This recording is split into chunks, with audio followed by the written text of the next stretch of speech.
Without a doubt, the coolest spy show on TV during the Cold War of the 1960s was The Man from U.N.C.L.E. This groundbreaking show was a ratings winner in the U.S. that became a worldwide phenomenon. The Man from U.N.C.L.E. is now out on DVD, and our Tim Estiloz goes undercover to bring you the inside scoop.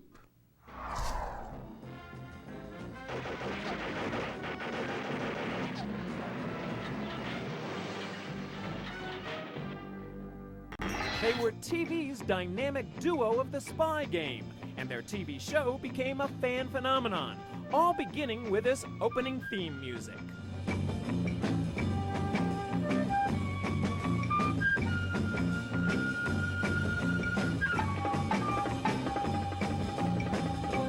The Man from U.N.C.L.E., starring Robert Vaughn and David McCallum, took the big screen James Bond formula and added its own special blend of high spy adventure with an ample twist of tongue-in-cheek humor.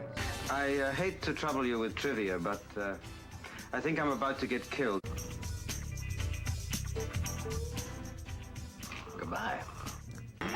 Actually, October 18th, 1965, we were the #1 show right in the country, beating out Bonanza, Bewitched, Dick Van Dyke. The Man from U.N.C.L.E. features Vaughn and McCallum as agents for an international law enforcement agency. My name is Napoleon Soto.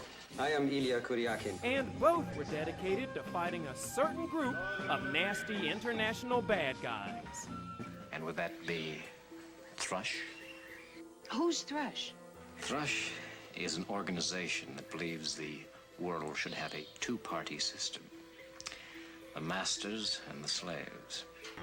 I elected to break each of the moral commandments and plan it in such a way that when I broke the last commandment, I would have a power base from which I could rule the world. From the very start, the Man from U.N.C.L.E. was a fan favorite. My mom came to me and said, "Danny, you have to see this show. I just saw it. It was the coolest thing in the world." I didn't know what a spy was, but I saw these dashing guys, running around in suits and having these gadgets, and there was cool music, and there were these beautiful, sexy women on it. That hooked me. I mean, that changed everything that happened after in my life. Is it me that got himself tied up like a helpless child? No, it's you who blew up the wrong computer, though.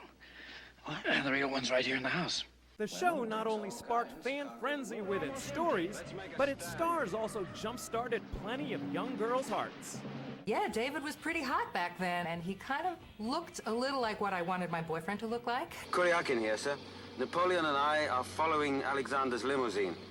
We're approaching the interchange, heading for Washington, D.C. I tell my students, go home, walk up to your mother and say, Ilya Kuryakin. And they come in the next day and they say, my mother screamed at me.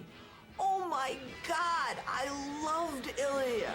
At one point, David and myself were receiving 70,000 fan letters a month, which was about 30,000 more than Clark Gable, who was the highest winner of the fan mail award at MGM. Well, Mr. Kuryakin, what have you found?